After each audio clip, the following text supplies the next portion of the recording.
다 같이 성경을 들고 일어서시기 바랍니다.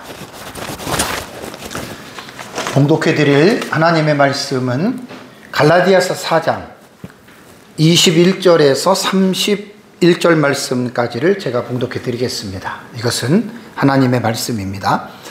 내게 말하라. 율법 아래에 있고자 하는 자들아, 율법을 듣지 못하였느냐?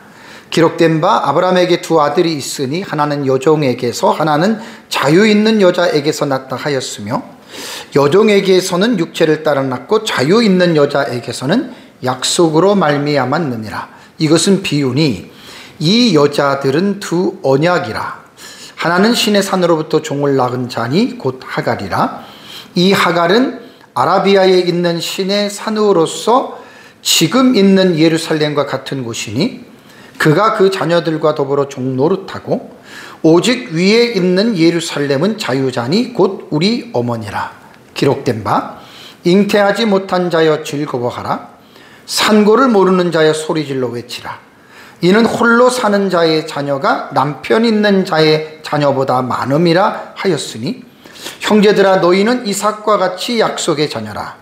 그러나 그때에 육체를 따라 난 자가 성령을 따라 난 자를 박해한 것 같이 이제도 그러하도다. 그러나 성경이 무엇을 말하느냐? 여종과 그 아들을 내쫓으라. 여종의 아들이 자유 있는 여자의 아들과 더불어 유업을 얻지 못하리라 하였느니라.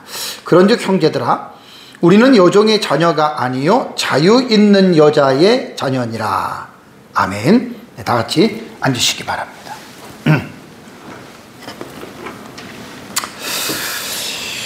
창세기 16장은 이제 오전 예배와 지난주에 설교했던 내용이죠. 사레의 여종 하갈을 통해서 이스마엘을 낳은 내용이 창세기 16장에 기록이 되어져 있습니다. 아브라함이 이스마엘을 낳은 것은 하나님의 언약을 신뢰하지 못하고 사레와 함께 인간적인 조급함 때문에 일어난 그런 불미스러운 그러한 일이었죠. 그래서 창세기 16장에 하갈이 낳은 이스마엘이 인류 역사를 통해서 어떠한 영향을 미치는지에 대해서 16장 12절에 이스마엘에 대한 예언적 계시를 담고 있는데, 그 내용이 여러분 정말 참으로 중요합니다. 그래서 그 예언대로 이제 구약시대에 이루어졌고, 신약시대 교회사 2000년 기간 동안에도 오늘에 이르기까지 이스마엘의 자손들에 대해서 뭐 들나귀 같이 될 것이고 쭉 이제 이러한 예언들이 있잖아요. 그렇게 오늘날까지 이제 이루어졌다라고 하는 말입니다. 그래서 제가 지난 시간의 마지막 부분에 우리 기독교 입장에서 우리가 유대교와 이슬람을 우리는 어떻게 바라봐야 될 것인가? 유대교와 이슬람은요, 기독교와 다른 종교입니다. 많은 사람들이 혼동하기를 유대교가 구약성경 전체를 믿고 또 우리 기독교도 구약성경 전체를 믿기 때문에 마치 유대교하고 기독교하고 상당히 어떤 그러한 같은 부분들이 많은 것으로 생각하는데, 물론 성경을 보는 입장이나 스토리에 대한 부분들은 그렇게 본다 하더라도 실제적으로 성경에서 말하고 있는 가장 중요한 핵심은 단순한 어떤 스토리 전개가 아니에요. 구약 성경을 쭉 연구를 하면 창세기 3장 15절에 여인의 후손에 대한 여러분 언약이 나오잖아요. 그렇죠? 은혜 언약. 그 여인의 후손에 대한 언약이 쭉 연결이 돼서 바로 메시아이신 예수 그리스도께서 탄생하시는 것이 그것이 언약의 성취거든요. 이러한 중요한 어떤 핵심들을 유대교는 거절을 한단 말이에요. 예수님의 신성을 부인하고 예수님이 하나님의 어떤 그 아들, 이런 전혀 그런 건 완전히 사입이라고 얘기할 정도로 여러분 그렇게 가고 있습니다. 그래서 유대교에 대해서 우리가 기독교가 유대교 편을 들 필요도 없고요. 또 극단적인 세대주의자들은 마지막 제3성전이 예루살렘에 지금 준비되고 있으니까 우리가 헌금해서 제3성전을 잘 지을 수 있도록 해야 되겠다. 그 정신 나간 소리입니다. 그 유대교에서 하는 일이고 기독교가 그런 일을 관여할 필요가 전혀 없어요. 왜? 성전이 뭐가 필요합니까, 여러분? 기독교에서는 성전이 필요가 없는 거예요. 이건 유대교의 고집으로 성전을 지으려고 하는 거예요. 그거 왜 우리가 기독교가 협조를 합니까? 아무런 상관이 없는 거를. 그래서 극단적인 종말론자들하고 세대주의, 특히 종말론 중에서 전통적인 세대주의 종말론자들은 마치 그 일을 교회가 협력해서 해야지 예수님의 재림이 빨리 올 것이 아닌가 이렇게 말하는데, 그건 전혀 말이 안 되는 말입니다. 그래서 이제 그 창세기 16장에 나타난 이스마엘의 출생으로 인해서 그때부터 시작된 이러한 예언적인 계시가 앞으로도 계속해서 이루어질 것이다라고 하는 그러한 말입니다. 왜 제가 창세기 설교를 하다가 왜 지금 갈라디아서 4장 21절과 31절의 설교를 제가 왜 했는지 아세요? 제가 성경을 봉독할 때 여러분 들어봤잖아요. 창세기 16장의 백그라운드를 가지고 있어요. 갈라디아서 지금 4장 21절과 31절은. 그래서 아무래도 나중에 뭐 신약을 제가 하나님 나라 시리즈 설교를 할 때는 본문을 하겠지만 연관된 이런 부분들은 한번 정리를 하고 갔으면 좋겠다 싶어서 제가 갈라디아서 4장 21절과 31절의 말씀을 제가 이번 시간에 설교를 합니다. 사도 바울은 갈라디아 교회 성도들에게 구약 성경에 기록된 아브라함의 두 아들 이삭과 이스마엘의 서사, 오늘 제목이 하나님 나라 사상으로 보는 하갈과 사라의 서사 그랬잖아요. 그죠? 서사라고 하는 말은 뭐냐면 사실을 기록한 내용이에요. 그래서 이거를 이제 영어로는 내러티브라 그러죠. 내러티브. 그러니까 사실을 기록한 그러한 내용들인데, 이것을 어떻게 바울이 갈라디아에서 처리를 했냐면 비유적인 해석을 했어요. 이것은 비유니라는 말이 나오잖아요. 그죠? 자, 이것은 비유니 24절에 보면 비유라고 하는 말이 영어로는 알레고리입니다. 알레고리. 이것은 비유다. 곧 알레고리의 해석을 사용해서 창세기 16장에 있는 내용을 지금 이렇게 비유적인 해석을 하는 거예요. 그래서 이 부분이 사실 어려워요. 제가 좀 알레고리는 뒤에 가서 조금 더 제가 자세하게 절을 제가 주의할 때 말씀을 드리겠지만 조금 어려운 내용입니다. 그래서 사도 바울이 사용하는 아브라함의 두 아들의 비유는 단순한 어떤 역사적 서술이 아니에요. 이거는 갈라디아서 전체의 흐름을 이어가면서 요 아브라함의 두 아들에 대한 이삭과 이스마엘 혹은 두 여자 하갈과 사라에 대한 이 서사가, 이 내러티브가 정말 갈라디아에서는 아주 밀접하게 연결이 되어져 있기 때문에 오늘 이 본문을 제가 연결해서 여러분들에게 말씀을 제가 드리는 겁니다. 그래서 갈라디아서 4장 21절과 31절의 본문은 갈라디아서가 무엇을 말하는지에 대한 목적을 먼저 아셔야 돼요. 이거 되게 중요한 거예요. 갑자기 거기 4장 21절과 31절을 읽으면 거의 여러분 이해를 못해요. 그러니까 문맥적으로 항상 성경을 읽으라 그랬죠. 그죠? 그러니까 갈라디아서가 우리에게 무엇을 말하는지에 대한 이해를 하고 나서 4장 21절과 31절에 이삭과 이스마엘에 대한 이 내러티브를 해석을 해야 이걸 여러분 우리가 이해할 수 있는 거예요. 우선 본문의 내용을 이해하기 위해서 제가 먼저 갈라디아서가 무엇을 말하고 있는지에 대해서 잠깐 말씀을 드려 여러분 꼭 기억하셔야 됩니다. 여러분 행하디아서는 이런 내용입니다. 사람이 의롭게 되는 것이 무엇으로 이루어지느냐 이겁니다. 율법을 지킴으로 행위로 의롭다 하느냐 아니면 예수 그리스도를 믿음으로 말미암아 의롭다함을 받느냐 이 두 가지 주제예요. 행위냐 믿음이냐 의로움은 어느 것을 통해서 의로움을 얻을 수 있느냐. 갈라디아서를 읽어보면 갈라디아 교회 안에 바울이 복음을 전해서 세운 교회인데 갈라디아 교회 안에 율법주의자들이 침투를 했습니다. 그러니까 율법주의자들이 침투를 해서 지금 갈라디아 교회 안에 성도들을 혼란시켰거든요. 그러니까 바울이 그 사실을 듣고서 강력하게 그 율법주의자들을 책망하면서 율법주의는 그것은 잘못됐다. 그러니까 율법이라고 하는 율법주의는 뭐냐면요, 인간이 구원을 얻는 데 있어서 율법을 지켜야지 구원을 받는다. 그러니까 율법을 지키지 못하면 구원을 못 받는다. 행위 구원이잖아요. 행위 구원. 이거는 전혀 기독교하고는 상관이 없는 겁니다. 그래서 로마서도 그렇고 갈라디아서도 그렇고 예수 그리스도를 믿음으로 말미암아 우리가 의롭다함을 받았다. 우리가 의인이 됐다. 행위로 우리가 의롭다함을 받은 게 아니다. 그거를 지금 갈라디아서에서 바울이 사실 강조하고 있는 얘기입니다. 그래서 이제 갈라디아 교회 안에서 이제 이런 율법주의자들이 들어와 가지고 성도들을 막 혼란시키니까 갈라디아 교인들이 다시 율법주의로 돌아가려고 하는 거예요. 그래서 사도 바울이 율법주의를 강하게 책망하면서 창세기 16장에 나타난 아브라함의 두 아들의 내러티브를 가지고 오늘 지금 갈라디아서 4장 21절 31절의 말씀을 지금 우리에게 교훈하고 있습니다. 잘 여러분들이 기억하면서 들으셔야 됩니다. 우선 4장의 전 문맥, 그러니까 우리 21절을 읽었잖아요. 4장의 전 문맥이면 4장 1절에서 11절까지의 내용은 이런 내용입니다. 우리가 이전에는 율법 아래에서 종노릇하는 자들이었다. 율법 아래에서. 근데 하나님께서 예수 그리스도를 통해서 우리 죄를 용서해 주시고 아들의 명분을 얻게 해 주셨다.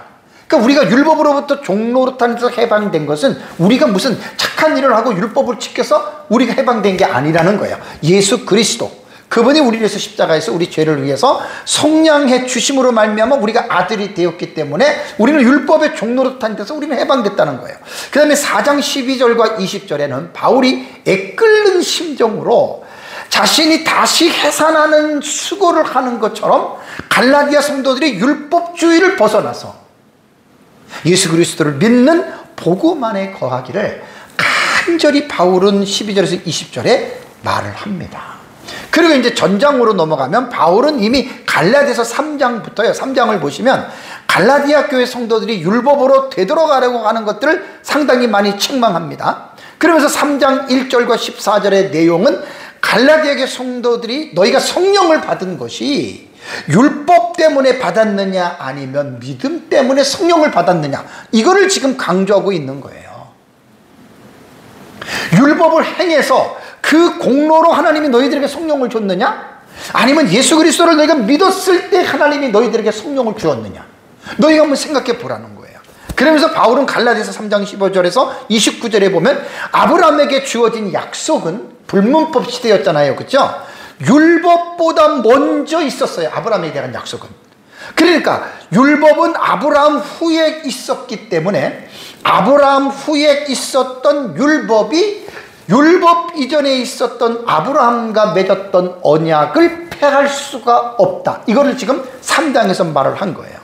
그래서 갈라디아서 최소한 3장과 4장의 그 20절까지의 그 내용을 간략하게 제가 말씀드린 대로 이 흐름을 가지고 갈라디아서 4장 21절 본문을 여러분들 우리가 들어와야 됩니다. 그래서 21절과 31절의 내용은 갈라디아 성도들이 율법으로 되돌아가라는 그 태도를 강력하게 책망하면서 이제 구약성경 창세기 16장에 나타난 사레와 하갈의 내러티브를 비유적으로 알레고리로 지금 해석해 주고 있는 거예요.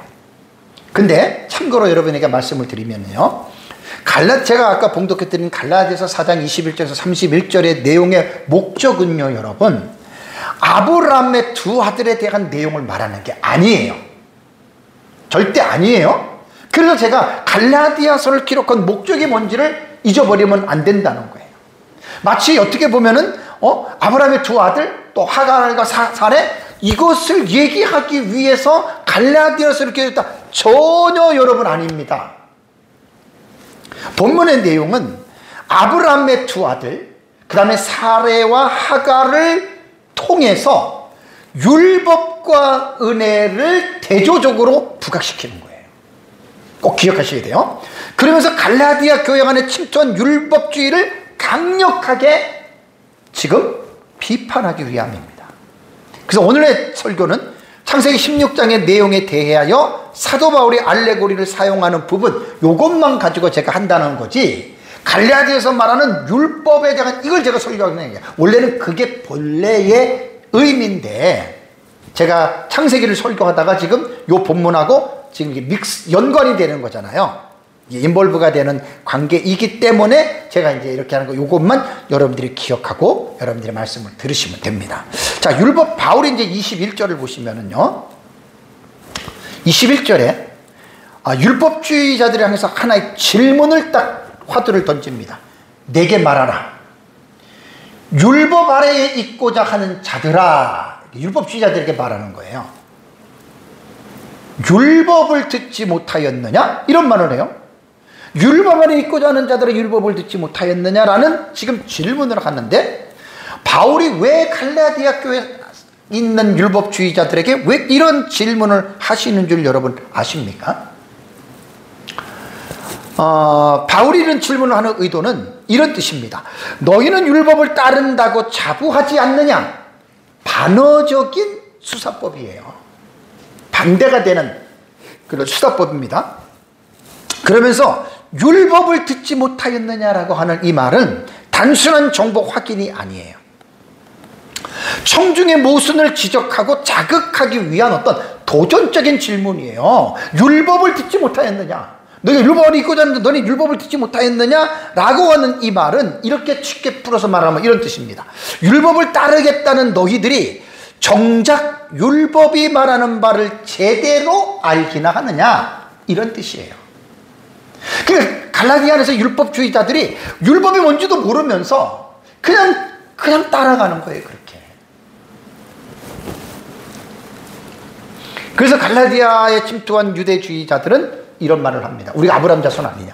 우리가 이방인 중에서도 우리가 아브라함 자손이 될 수 있는데, 그러려면 율법을 지켜야 된다는 거예요. 모세의 율법을 지키지 않으면 우리는 아브라함 자손이 될 수 없다. 곧 모세의 율법을 지키지 않으면 우리는 구원받을 수가 없다. 이렇게 지금 교회 안에서 침투해가지고 이상한 말을 지금 여러분 지금 전하고 있는 거예요. 그래서 바울이 그런 율법주의자들의 잘못된 사상을 반복하면서 그들의 잘못을 깨닫기 위해서 이제 창세기 16장에 기록된 아브라함의 두 아들에 대한 내러티브를 지금 꺼내고 있는 겁니다. 갈라디아서 4장 22절과 23절 볼까요? 이게 22절입니다. 이 자가 빠졌네요.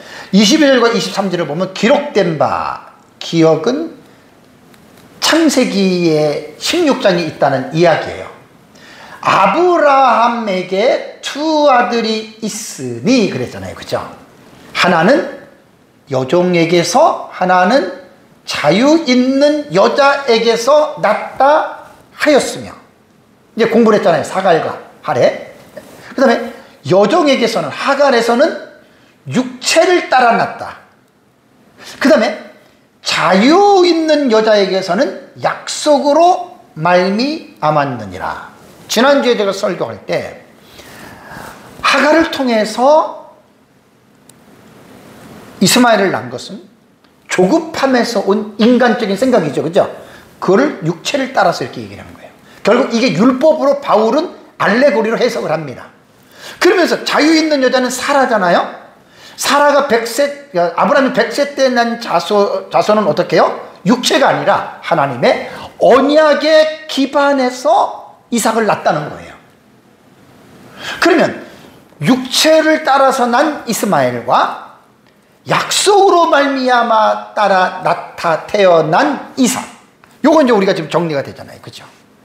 요걸 바울이 어떻게 알레고리로 풀어가는지 한번 이 부분에 대해서 이제 말씀을 계속 보겠습니다.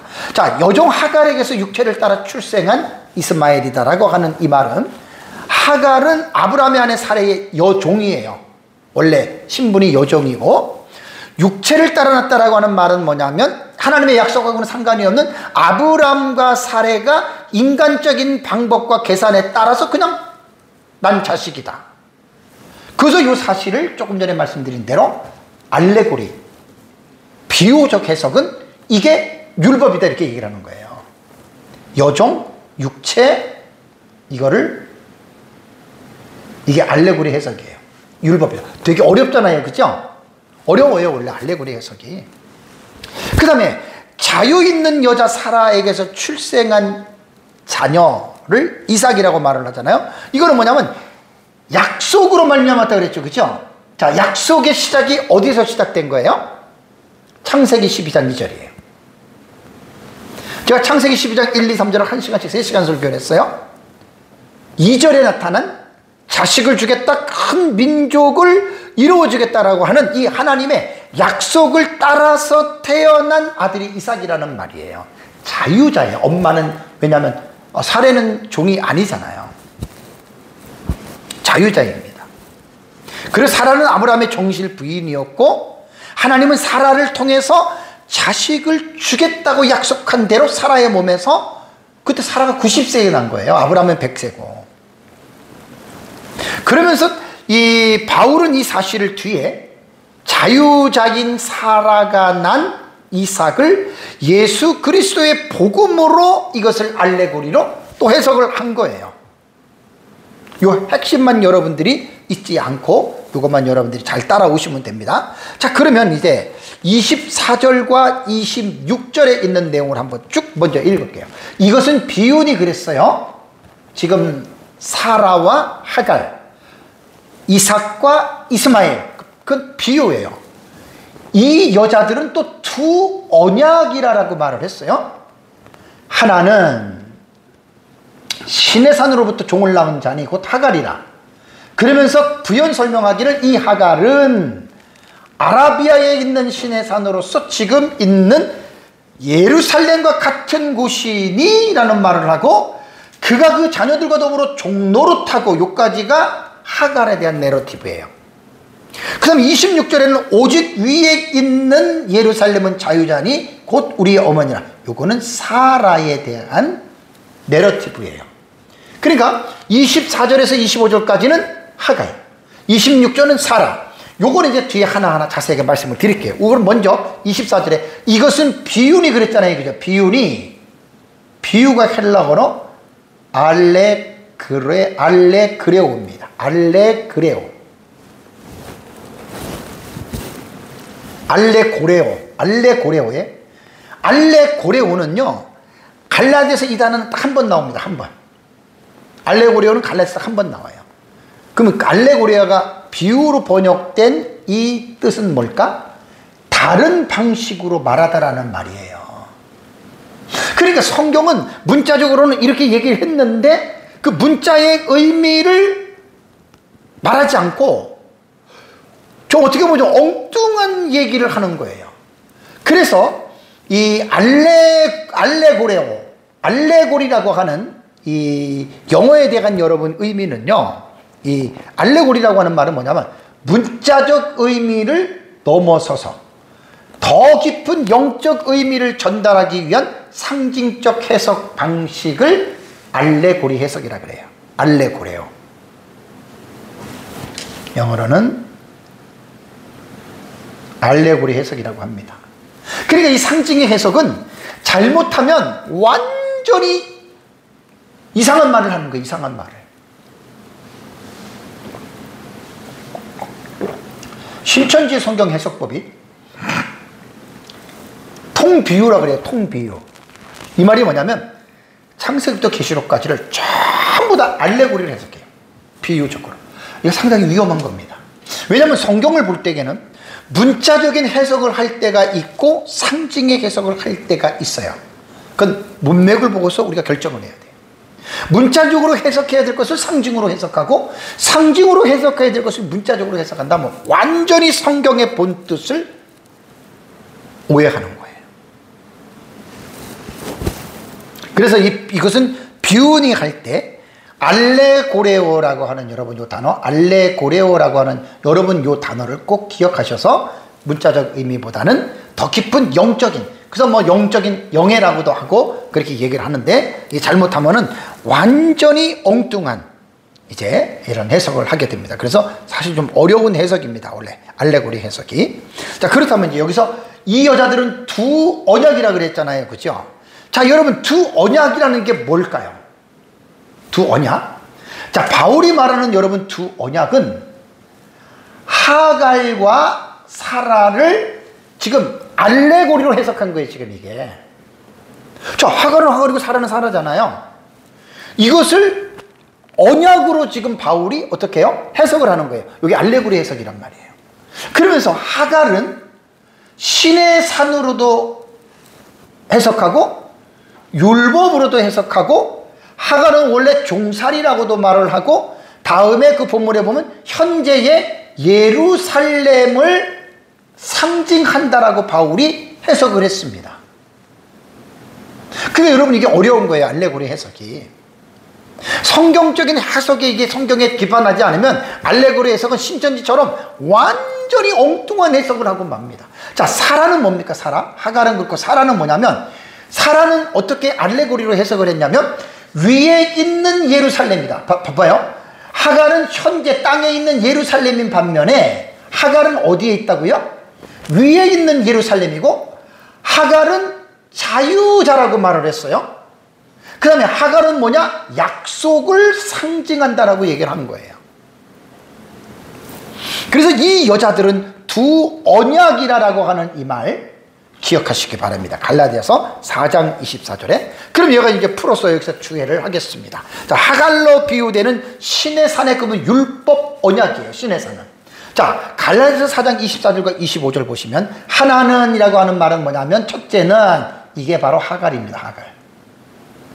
두 언약 중에서 알레고리로 풀면은 하갈은 이런 뜻이에요. 하갈은 어떻게 해석을 했냐면 신의 산으로부터 종을 낳은 자니 곧 하갈이라. 이게요, 갈라디아서 4장은 창세기 16장의 본문을 제대로 알지 못하면 이거 이해하기 힘들어요. 우리 지금 창세기 16장을 3시간 공부를 했어요. 그러면 갈라디아서 제가 온 거예요. 그러니까 신의 산으로부터 종을 낳은 자니 곧 하나라. 지금 하갈에 대한 이 언약 하나를 설명하는 거예요. 그러면서 이 하갈은 또 말을 하죠. 부연 설명하는 거예요. 아라비아에 있는 어디요? 신의 산으로서. 그 다음에 또 하나 이게 중요한 게 뭐냐면 지금 있는 그랬죠. 바울 당시에 지금 있는 예루살렘과 같은 곳이니 바울 당시에 이스라엘에 있는 예루살렘과 같은 곳이니 그러면서 결론적으로 뭐라 그럽니까? 그가 그 자녀들과 더불어 뭐 한다고요? 종노릇을 하고 있다 그 말입니다. 이게 율법주의자들이 지금 이렇게 하고 있다는 얘기예요. 왜냐하면 이스마엘과 하갈은 사도 바울 당시면은 언제 일입니까 여러분? 그게 2000년이 너무 넘은 시대에 있었던 상황을 지금 가지고 온 거잖아요. 그렇죠? 그러면서 지금 있는 이면은 2000년에 그 어떻게 본다면 율법이라고 하는 그 율법에 대한 이것이 종에 대한 언약이 사도 바울 당시에 지금 예루살렘이 그 율법적인 데 지금 붙잡혀 있다는 거예요.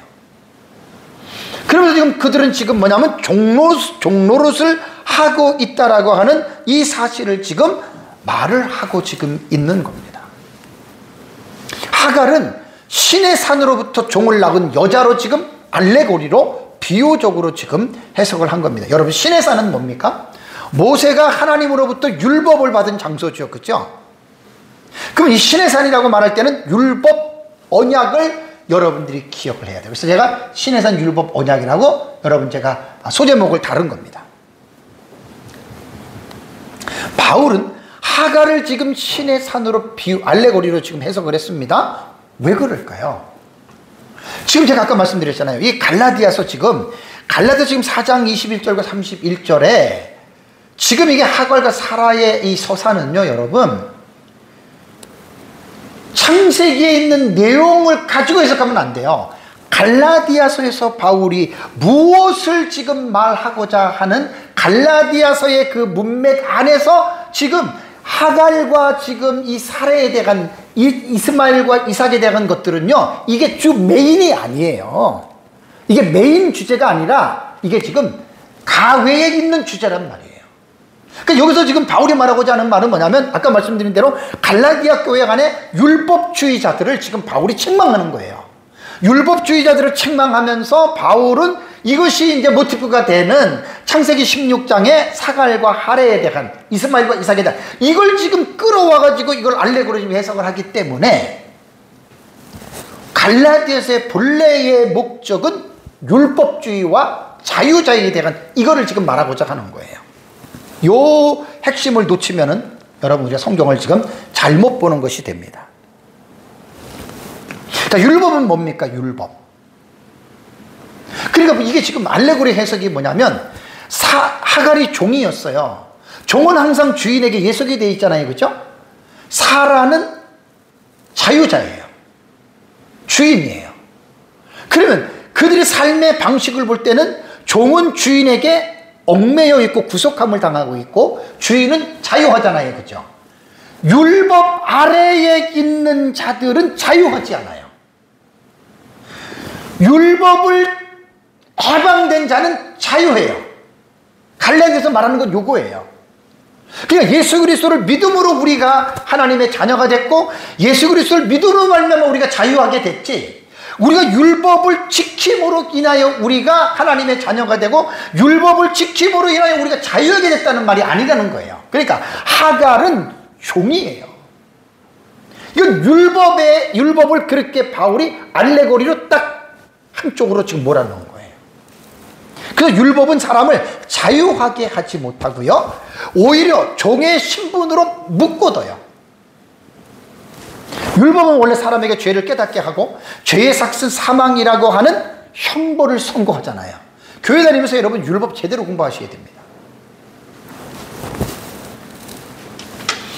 율법은 죄를 알게는 해줘요. 이거 죄다. 근데 율법이 할 수 없는 게 뭐라 그랬죠? 율법은 그것을 행할 수 있는 능력은 우리에게 못 줘요. 잘못하면 이거 죄고 이거는 다 따질 수는 있지만 그것을 이길 수 있는, 할 수 있는 능력은 여러분 율법은 못 준다는 말입니다. 그래서 율법을 지킬 수 있는 것은 예수 그리스도의 복음밖에 없어요. 성령 안에서 지키는 거죠. 그래서 본문에는 하갈과 시내산, 그 다음에 이스라엘의 공통 분모는 뭐냐? 종이라는 사실입니다. 그래서 바울이 말하고자 하는 말은 뭐냐면 이 종이라고 하는 그 모티브를 가지고 갈라디아 교회 안에서 율법주의자들, 그들은 사실은 율법 아래 종노릇하는 거거든요. 그거를 지금 바울이 말하고 싶었던 거예요. 그러면서 지금 있는 예루살렘과 같은 곳이라고 하는 말은 뭐냐면 바울 당시의 예루살렘은 율법 아래에 있어요. 왜? 예수 그리스도를 영접하지 않는 도시는. 그래서 예루살렘은 그 유다의 중심 도시잖아요. 그리고 유다가 객관적으로 모두가 다 회개하고 예수를 믿은 게 아니잖아요. 유대인들이 예수님 배척했잖아요. 그러니까 그들은 율법 아래에 있는 곧 종노릇을 하고 있는, 그렇게 바울이 지금 말을 하고 있습니다. 여러분 예수님 왜 십자가에 죽으신 줄 아세요? 우리는 율법 아래에서 묶여서 종으로 살았어요, 이전에. 근데 예수님은 율법 아래에 묶여있는 자들을 자유케 하시려고 자신이 십자가에서 죽음을 당하심으로 말미암아 우리가 율법의 요구를 행할 수 없는 것들을 예수님이 대신해서 율법의 요구를 행하시고 또 죄를 모든 것들을 예수님이 대신해 십자가에서 죽어주셨잖아요. 그래서 갈라디아서 5장 1절을 보면 그리스도께서 우리를 자유롭게 하려고 자유를 주셨으니 예수님이 십자가에서 율법의 요구를 다 이루신 거예요. 이 로마서 8장에서 여러분이 공부했어요. 그죠? 예수님이 그것 때문에 죽으신 거예요. 우리 죄 때문에만 죽은 게 아니라 우리가 행할 수 없는 율법의 요구를 예수님은 대신해서 그 요구를 예수님부터 100% 다 행하신 거예요. 그래서 우리는 믿음으로 말미암아 우리가 그걸 지켜나가는 거예요. 그러면서 뭐라고 했습니까? 그러므로 굳건하게 서서 다시는 종의 멍에를 매지 말라. 그러니까 우리가 예수 그리스도를 믿음으로 말미암아 의롭다함을 받았고 우리는 행위가 아닌 믿음으로 말미암아 우리는 자유한 자가 된 거예요. 사라처럼 이삭처럼 자유자가 된 거예요. 근데 이전에 우리가 예수님 알지 못했을 때 율법의 종노릇 있는데 자꾸만 그 종의 멍에를 매려고 하고 갈라디아 교회 안에서 그러한 그 거짓된 선생들이 자꾸만 성도들을 율법주의로 끌고 가니까 바울이 갈라디아 교회 안에서 침투한 율법주의자들에게 지금 이 사실을 바울이 지금 강조하고 있는 것입니다. 그러면서 사라에 대해서 26절에 이렇게 말을 하죠. 오직 위에 있는 예루살렘은 자유자니 곧 우리의 어머니라. 사라를 말하는 거예요. 위에 있는 예루살렘, 아까는 지금 있는 예루살렘은 지상에 있는 예루살렘을 말하는 거고, 여기 위에 있는 예루살렘이라고 얘기를 했잖아요. 여기 위에 있는 예루살렘을 봅시다. 위에 있는 예루살렘은 하나님 나라에 있는 새 예루살렘을 말합니다. 그 천국을 말하죠. 본문에서 바울이 말하는 실제 의미는 사실 위에 있는 예루살렘은요, 신약시대의 하나님의 교회를 가리킵니다. 교회는 어떤 곳이죠? 복음 안에서 자유를 누리는 공동체예요. 예수 그리스도의 피값으로 산 주님의 몸이 교회인데, 교회 안에는 천상의 하나님 나라의 그 예루살렘에 자유하며 기쁨이 충만하듯이 교회 공동체가 이러한 자유하며 기쁨이 충만하게 이루어지는 여러분 곳이라고 하는 사실입니다. 문제가 뭐냐? 그 우리가 속해 있는 이 교회가 지금 이렇게 천상의 예루살렘처럼 정말 우리 안에 이런 기쁨이 충만하며 자유하냐? 그럴 수도 있고 그렇지 않을 수도 있습니다. 무엇의 차이일까요? 율법 안에 얽매여 있으면 구원받은 성도들도 종로로 타는 거예요, 지금. 근데 율법으로부터 해방이 돼서 믿음으로 말미암아 우리가 의롭다면 살면 기쁘고 즐거운 거예요. 부족해도 여러분, 우리는 믿음으로 항상 우리는 의롭게 되기 때문에, 그러니까 교회 공동체 안에서 성도들이 믿음으로 사느냐, 율법에 얽매여 있느냐, 여기에 따라서 똑같은 성도라 하더라도 종노릇하는 성도가 있는가 하면 믿음으로 자유롭게 기쁨과 감사함으로 하는 성도들이 있다는 얘기예요. 이것은 뭐냐면 말씀을 어떻게 깨닫고 믿느냐에 따라서 여러분 이 부분은 이렇게 됩니다. 두 번째 뭐냐면 자유자라 그랬죠, 그죠? 위에 있는 어머니는 자유자다. 사람은 주인이니까 자유자잖아요. 이거는 뭐냐면 여기서 자유자는 알레고리로 해석을 하면 율법의 저주나 속박에서 해방된 사람을 말을 합니다. 그리스도인들은 하나님의 은혜 언약 안에 있는 자들입니다. 우리는 이전에 율법의 종노릇하는 데서 벗어났습니다. 이것은 우리의 힘으로 벗어난 게 아니에요. 우리가 잘나서 벗어난 게 아니에요. 기도를 많이 해서, 착한 일을 많이 해서, 헌금을 많이 해서 우리가 벗어난 게 아니고, 바울이 말하는 것은 갈라디아 안에서 예수 그리스도를 믿음으로, 믿음 때문에 우리는 종노릇하는 데서 해방되었다. 여러분, 율법주의자들은요, 여러분, 자유함과 기쁨이 없습니다. 왜 그런지 아세요? 그들은 오직 자신들이 율법을 지켜야지만이 내가 구원을 받아. 그 율법을 지키지 않으면 자기가 구원 못 받은 것 같다. 이게 행위구원론자들이에요. 그리고 기쁨과 자유가 없어요, 이런 사람들은. 그래서 다시 5장 1절을 말씀드릴게요. 그리스도께서 우리를 자유롭게 하려고 자유를 주셨으니, 십자가에서 죽었잖아요. 우리 죄 때문에도 죽었고, 우리가 지키지 못하는 연약함을 다, 율법을 다 요구를 이루셨잖아요. 그분 안에서 믿음으로 말미암아 여러분 우리가 죄 용서를 받고, 믿음으로 말미암아 은혜로 우리가 율법을 지키는 거예요, 이제는. 그러므로 굳건하게 서서 다시는 종의 멍에를 매지 말라. 그래서 바울이 어리석어서 갈라디아 사람들이야, 너희가 믿음으로 시작했다가 율법으로 마치려고 하느냐, 강력하게 책망을 하고 있지 않습니까? 사라와 그가 낳은 이삭은 자유인입니다. 종이 아닙니다.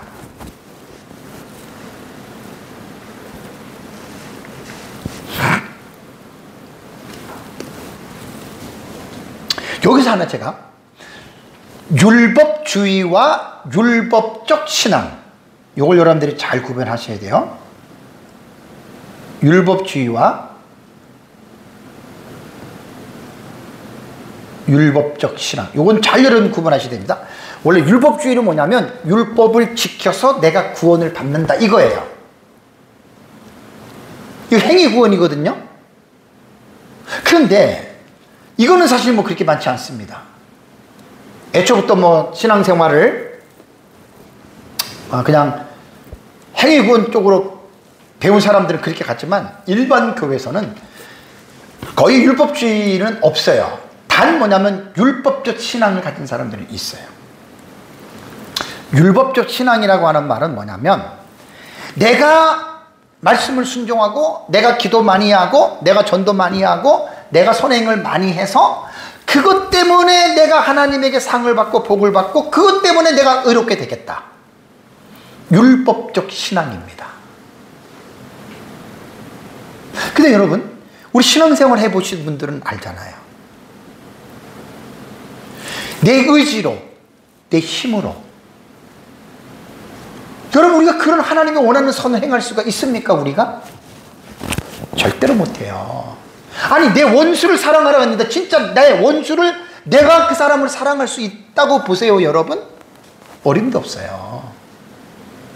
그러니까 율법적 신앙이라고 하는 말은 뭐냐면 자기가 인간의 노력과 인간의 행위, 자기 의를 나타내는 사람들이에요. 내가 기도를 3시간 하고 5시간 하고 내가 전도를 얼마나 하고 내가 뭐 헌금을 얼마나 하고 이게 뭐냐면 전부 다 율법적 신앙 태도입니다. 이거는 하나님이 제일 싫어하세요. 이런 사람을 가리켜서 바리새인이라고 부르는 거예요. 바리새인. 신앙생활하면서 여러분 이런 부분들을 잘 여러분들이 분별들을 하셔야 돼요. 인간의 힘으로는 안 됩니다. 그건 제가 뒷부분에서 처음 이런 말을 듣는 사람들은 조금 이해를 못하겠는데 뒤에서 좀 더 자세하게 말씀을 풀어드릴게요. 자, 그 다음에 곧 우리의 어머니라고 말을 했죠. 그죠? 사라를 말하잖아요. 사라. 그 사라를 갖다가 지금 알레고리로 지금 이거를 비유적으로 풀어가는 거예요. 그러면 위에 있는 예루살렘은 신약시대 교회로 비유했고요. 성도는 교회를 통해서 출생하죠. 교회 안에서 양육받고 자라는 지체예요. 성도는. 그럼 교회는 뭐냐? 성도를 낳는 어머니의 역할을 하는 공동체가 교회입니다. 바울은 사라와 새 예루살렘을 복음 안에서 자유를 누리고 있는 성도들의 아름다운 모습으로 지금 바울은 연결하고 있다라고 하는 거 여러분들이 이제 기억을 하셔야 됩니다. 자, 그러고 나서 이제 갈라디아서 4장 27절에 보면은요, 이런 말이 나옵니다. 잉태하지 못한 자여 즐거워하라. 상고를 모르는 자의 소리질러 외치라. 그러면서 홀로 사는 여자의 자녀가 남편 있는 자녀보다 많음이라는 말이 갈라디아서 4장 27절에 나옵니다. 이 말은요, 디귿이라고 하는 여러분 이 부분을 보시면은 여기 보면 잉태하지 못한 자여, 우리 성경에 보면 이제 기억으로 나오잖아요. 그죠? 이사야서 요게 뭐냐면 54장 1절입니다. 이사야서 54장 1절의 말씀을 인용한 거예요. 그 밑에 제가 갖고 왔잖아요. 이사야서 54장 1절은 뭐냐면 잉태하지 못하며 출산하지 못한 너는 노래할지어다. 여기는 즐거워하라고 그랬잖아요. 그죠? 노래할지어다. 상고를 겪지 못한 너는 외쳐 노래할지어다. 소리질러 외치라. 이렇게 지금 한 거예요. 이는 홀로 된 여인이 자식이 남편 있는 자의 자식보다 많음이라. 요거까지는 똑같이 했는데 이사야서에는 여호와께서 말씀하셨느니라라는 말이 나옵니다. 그러니까 이사야서 54장 1절의 말씀을 가지고 사도 바울이 지금 갈라디아서 4장 27절을 인용한 거예요. 그렇다면 도대체 이게 무슨 의미일까? 왜 이런 말을 했을까? 그리고 이 알레고리 해석이 그래서 어렵다는 거예요. 자, 여기에서 이사야서 54장 1절의 내용, 여기 보면 사라의 상태를 상징적인 이미지로 사실은 지금 사용하고 있다고 봐도 돼요. 근데 여러분 중요한 게 뭔지 아세요? 지금 바울이 지금 이 갈라디아서 4장 27절에 이사야서 54장 1절의 말씀을 인용한 이유는 사실은 사라의 이미지만 비슷하게 갖고 왔지 그거를 말하려는 게 아니에요. 그래서 성경을 제대로 보지 못하면 이거 그냥 겉으로 그냥 읽는 사람들은 사라의 이걸로만 읽거든요. 여러분 그거 아닙니다. 사라의 상황을 말하는 게 아니에요. 왜냐하면 사라의 이미지는 본문이 의도하는 사실과 비슷한 점은 뭡니까? 사라가 잉태하지 못하고 상고를 모르는, 잉태하지 못했으니까 상고를 모르잖아요. 그죠? 이것은 결국 이제 사라의 이미지와 비슷하지만 그 그 다음을 보십시오, 여러분. 그 다음을. 홀로 사는 자의 자녀가 어떻게 해요? 남편 있는 자의 자녀보다 많음이라. 이게 사라를 두고 말하는 겁니까, 여러분? 아니, 사라가 혼자 살았습니까? 남편이 있었잖아요, 그죠? 아기만 못 낳았잖아요. 이거는 지금 사라를 말하는 거예요? 아니면 누구를 말하는 거예요, 여러분? 사라를 말하는 게 아니에요. 그래서 갈라디아서 4장 27절이 이사야 54장 1절을 인용했다고 해서 사라를 말하려고 하는 게 아니라는 거예요. 그러니까 사라의 비슷한 이미지는 있기는 하지만 그것이 아니라고 하는 것을 여러분들이 분명하게 이것을 여러분들이 이해를 하셔야 됩니다. 그래서 이사야서 54장 1절 말씀을 해석할 때는요, 정말 여러분 신중을 기해야 돼요. 제가 성경을 주회적으로 성경을 주경신학을 계속해서 좀 공부를 하고 있기 때문에 제가 성경 해석에 대해서 상당히 여러분들에게 많이 강조를 합니다. 성경은 아무렇게나 해석하면 안 돼요. 어려운 부분들이 얼마나 많은지 몰라요. 성경은 어려운 부분을 우리가 제대로 성경을 공부하지 않으면 그 뜻을 이해조차도 할 수가 없어요. 이사야서 54장은 먼저 왜 이사야가 이 말씀을 기록했을까? 잉태하지 못하며 출산하지 못한 너는 노래하고 산고를 겪지 못한 너는 외쳐 노래하라. 왜 이 말을 했을까? 그리고 이어서 이는 홀로 된 여인의 자식이 남편 있는 자의 자식보다 많다라고 왜 이렇게 하고 여호와께서 말씀하셨느니라고 이사야 선지자는 이 말을 했을까? 이사야서 54장은요 역사적인 배경을 보면 유다의 바벨론 포로기라는 역사적인 현실을 전제하고 지금 이사야가 예언하는 겁니다. 이사야 선지자는 주전 7세기의 선지자였잖아요. 그렇죠?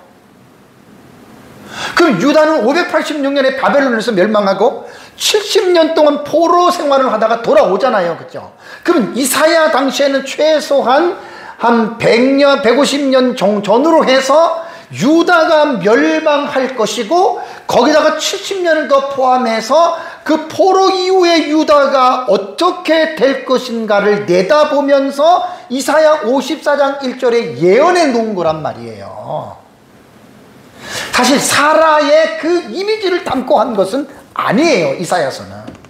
근데 바울이 지금 이 이사야 51장의 본문을 가지고 와서 지금 여기에서 이 이사야 54장 1절을 알레고리로 지금 해석을 하고 있는 거잖아요. 그래서 이 갈라디아서 4장 21절, 그래서 전후문맥을 자꾸만 연결해서 보셔야 돼요. 그래야지 여러분 이 부분을 우리가 이해를 할 수가 있습니다. 그러니까 본문이 말하는 진정한 의미는 절망 가운데에 있는 유다가 장차 회복될 것에 대한 교훈으로 이 본문은 봐야 됩니다. 갈라디아서나 왜 이사야서가 원래 그런 내용이거든요. 여기서 이제 본문에 좀 자세하게 보겠습니다. 잉태하지 못한 자의 즐거워하라. 상고를 모르는 자의 소리들로 외치라. 이는 홀로 사는 자의 자녀가 남편 있는 자녀보다 많다. 어떻게 홀로 사는 자녀가 많으냐? 그리고 성경 해석이 여러분 이게 그렇게 쉬운 게 아니라는 말이에요.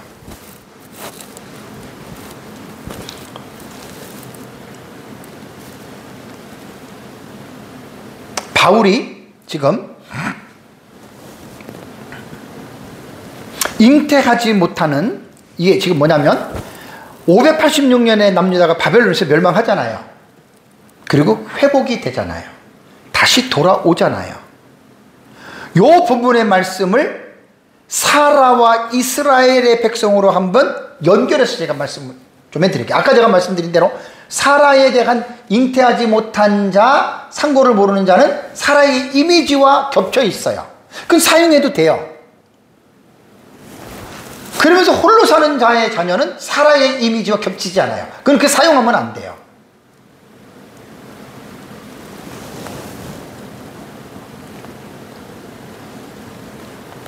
본문의 말씀은 이들은 아까 말씀드린 대로 유다가 죄 가운데 빠져서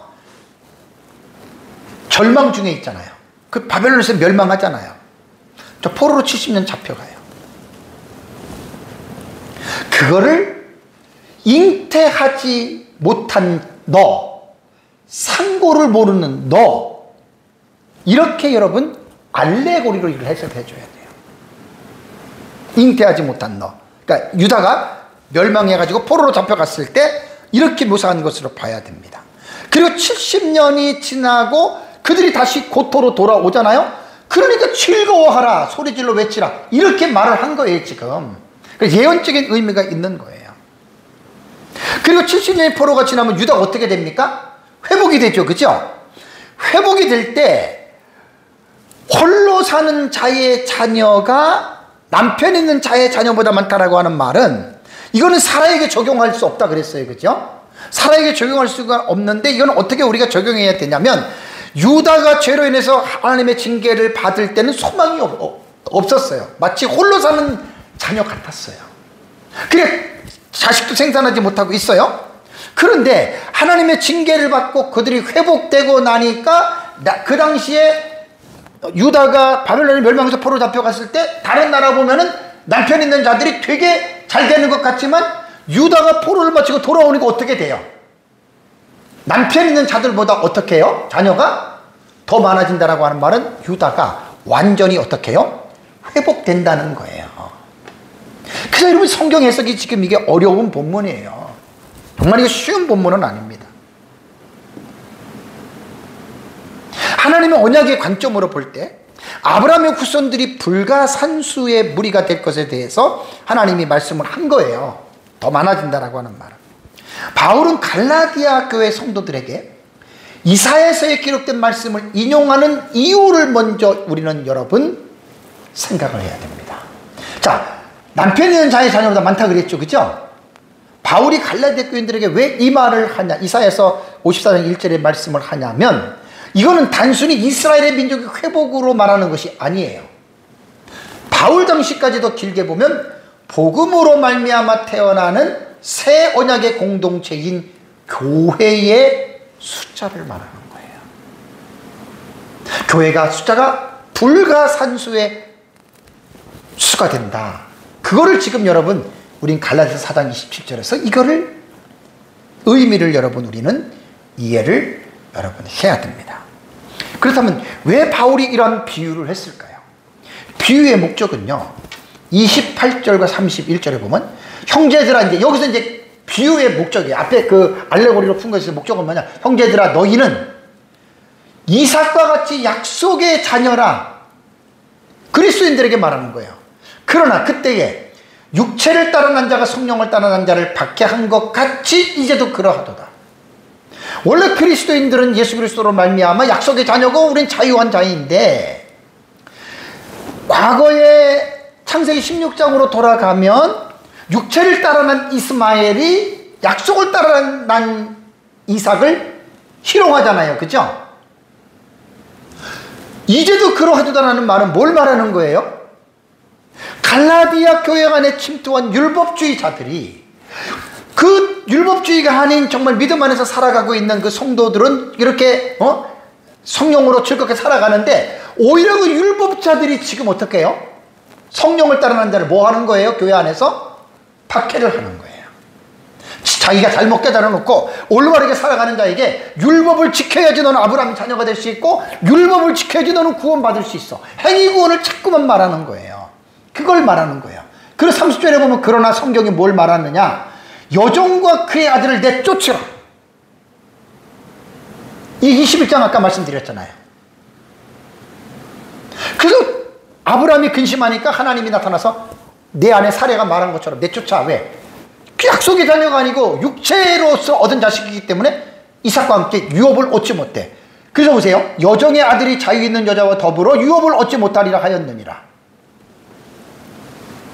그러면서 바울이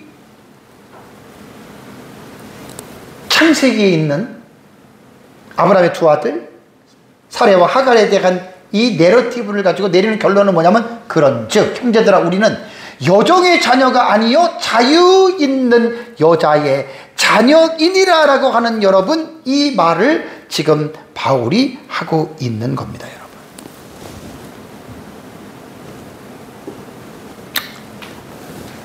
참 율법주의자들은요, 아까도 말씀드렸지만 교회 안에서 율법주의자는 그렇게 많지 않아요. 율법적 신앙을 가지고 있는 사람들 중에 열심히 하는 사람들, 기도 많이 하고 전도 많이 하고 열심히 봉사하는 사람들 중에 많은 수가 자기의, 자기 노력, 금식하고 뭐 기도하고 뭐 하고 그래가지고 그것이 또 자기의가 되는 거예요. 자기 자랑거리가 되는 거예요. 그 율법적 신앙으로 상당히 위험한 신앙이고, 그런 사람들은 절대로 자유하지 않습니다. 얼굴을 보면 알아요. 얼굴을 보면 기쁨과 즐거움이 없어요. 왜? 항상 금식해야 되고 항상 기도해야 되고 항상 성경을 몇십 장 읽어야 되고, 그런 거 하지 말라는 게 아니에요. 자기가 틀을 정해놓고 자기가 항상 그것을 해야 마음의 안위를 얻는 거야. 그건 위험한 신앙입니다. 아니, 하나님이 언제 하루에 성경 20장 읽으라고 말씀했어요? 아니, 하나님이 항상 우리에게 하루에 3시간 이상 하라고 하나님 말씀했냐고요? 지가 만들어 놓은 율법 아니에요. 지가 만들어 놓은. 이런 율법적 신앙은 여러분 사실 위험합니다. 그래서 여종과 그의 아들을 내쫓으라. 교회 안에 잘못된 신앙을 가진 사람을 두게 되면 그게 다른 사람에게 옮겨져요. 누룩이 돼가지고 더 확산이 됩니다.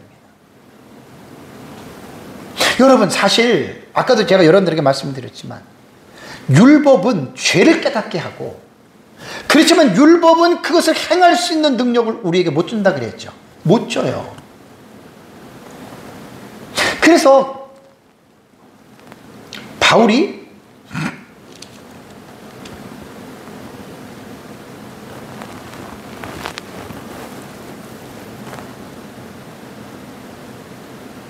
디모데후서 1장 14절에 보면 우리 안에 거하시는 성령으로 말미암아 내게 부탁한 아름다운 것을 지키라 그랬죠. 그죠? 율법은 우리 힘으로 사실 못 지켜요. 우리 안에 거하시는 성령으로 말미암아 지킬 수 있는 거예요. 여기서 한 가지 조심해야 될 게 뭐냐면, 설교를 마무리하면서 율법주의를 비판하면서도 조심해야 될 게 뭐냐면, 그럼 율법이 악하냐? 율법이 잘못됐느냐? 그거는 또 아니에요. 그렇게 생각하면 상당히 큰 오해를 한 겁니다.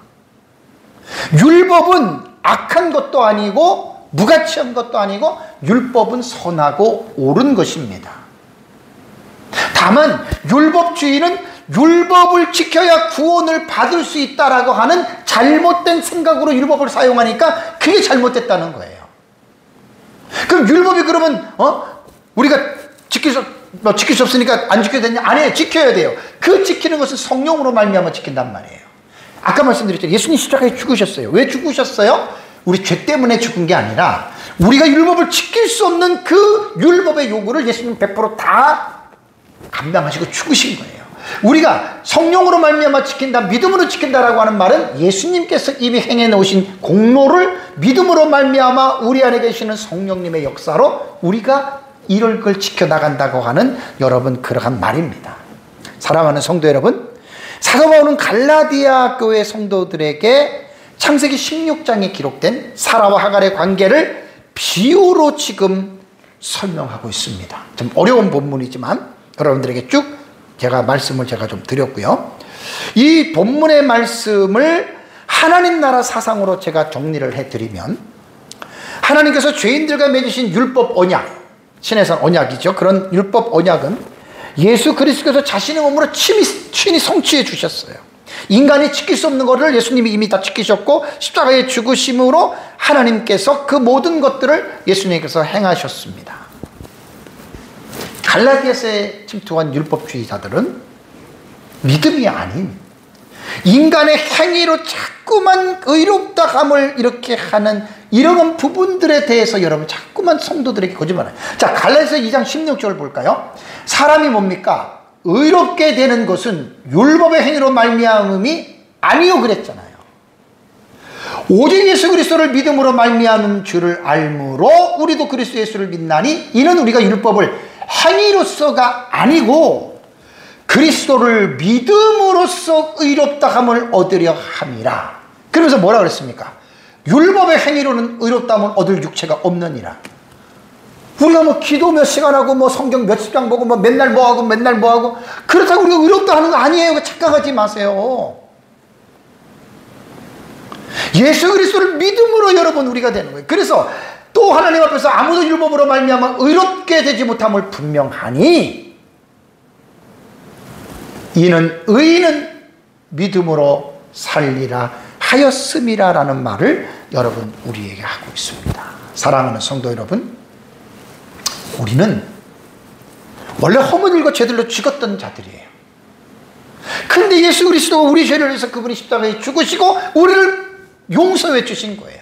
우리는 그 예수 그리스도를 믿음으로 말미암아 의롭다함을 받았고 믿음으로 구원받았다면 우리는 계속해서 그분을 의지하고 그분을 믿음으로 그분이 주시는 성령의 은혜를 받아서 그 능력으로 우리는 율법을 지키면서 살아가는 거예요. 여기 인간의 공로 하나도 없습니다.